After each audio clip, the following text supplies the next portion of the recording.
വീണ വിജയനെതിരായി നേരത്തെ കൊടുത്ത കേസുണ്ടല്ലോ, മാത്യു കുഴൽനാടൻ.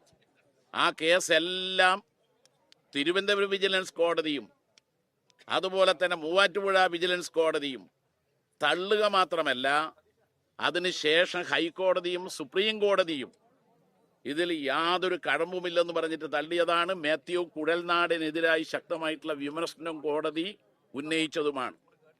അപ്പോൾ മുഖ്യമന്ത്രിയായിരുന്ന കെജ്രിവാളിനെ കള്ളക്കേസിൽ കൊടുക്കാൻ വേണ്ടിയുള്ള പരാതി കൊടുത്ത കോൺഗ്രസ്, കെജ്രിവാളിനെതിരായി കേസ് കൊടുത്ത കോൺഗ്രസിന്റെ നേതാവാ. ആ കോൺഗ്രസ് കൊടുത്ത കേസാണ് അവസാനം കോടതി കഴമ്പില്ലെന്ന് പറഞ്ഞിട്ട് കെജ്രിവാളിനെ കുറ്റവിമുക്തനാക്കിയത്. അപ്പോൾ കോൺഗ്രസ് BJPയുമായി ചേർന്നുകൊണ്ട് ഡൽഹി മുഖ്യമന്ത്രിയെ ജയിലിൽ കയറ്റി. അതുപോലെ കേരളത്തിൽ മുഖ്യമന്ത്രിയായിരുന്ന പിണറായി വിജയനെ, ഇപ്പോൾ പ്രതിപക്ഷ നേതാവായ പിണറായി വിജയനെ ജയിലിൽ കയറ്റാനാണ് അവർ നോക്കുന്നതെങ്കിൽ അത് കേരളത്തിലെ ജനങ്ങൾ സമ്മതിക്കില്ല. ജനങ്ങളുടെ മനസ്സിലാണ് പിണറായി വിജയന്റെ സ്ഥാനം. കമ്മ്യൂണിസ്റ്റ് നേതാക്കളെ മുഴുവൻ ജനങ്ങൾ അദ്ദേഹത്തെ ഉൾപ്പെടെയുള്ളവരെ അദ്ദേഹത്തിൻ്റെ കഴിഞ്ഞകാല പ്രവർത്തനങ്ങളുടെ അനുഭവത്തിൻ്റെ അടിസ്ഥാനത്തിലാണ് ബഹുമാനിക്കുകയും സ്നേഹിക്കുകയും ചെയ്യുന്നത്. പിണറായി വിജയന്റെ കൈ ശുദ്ധമാണെന്ന് പിണറായി വിജയനെ അറിയുന്ന ഈ നാട്ടുകാർക്കറിയാം. ഒരഴിമതിയും നടത്താത്തയാളാണ്. പുരളാത്ത രാഷ്ട്രീയത്തിൻ്റെ ഒരു കഴിഞ്ഞകാല ജീവിതമാണ് കാണാൻ കഴിയുന്നത്. എന്തെല്ലാം വേട്ട നടത്തി. SLC ലാവ്ലിൻ, അത് ഉമ്മൻചാണ്ടി സർക്കാർ തെരഞ്ഞെടുപ്പ് പ്രഖ്യാപിച്ച ദിവസം ക്യാബിനറ്റ് യോഗം ചേർന്ന് CBI അന്വേഷണത്തിന് വേണ്ടി വിട്ടതാണ്. അത് രാഷ്ട്രീയ പ്രേരിതമായ തീരുമാനമായിരുന്നു.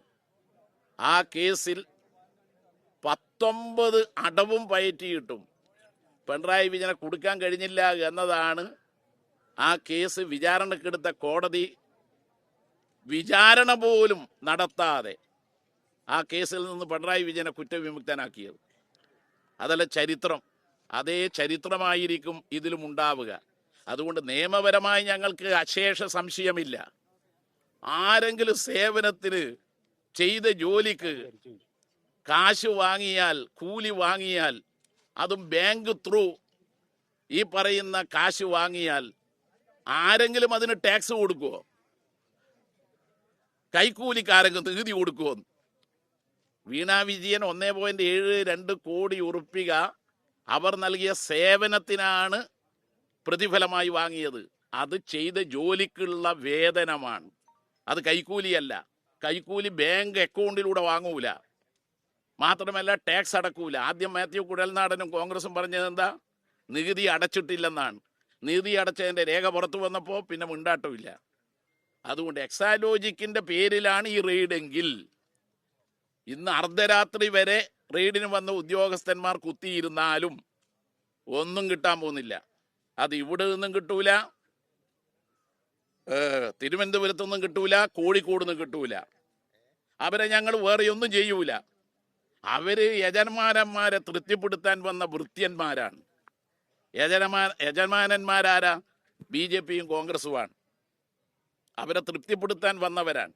അവരവരുടെ ജോലി നിർവഹിച്ചു പോകട്ടെ. ഇന്നലെ ഹൈക്കോടതി അന്വേഷണത്തിൽ ഞങ്ങൾ ഇടപെടുന്നില്ല എന്ന് മാത്രം പറഞ്ഞാൽ, FIR പോലും രജിസ്റ്റർ ചെയ്യാൻ പാടില്ലെന്ന് പറഞ്ഞാൽ ഉടൻ ഇന്ന് രാവിലെ തന്നെ വരണമെങ്കിൽ ചെയ്ത വികാരം എന്താ?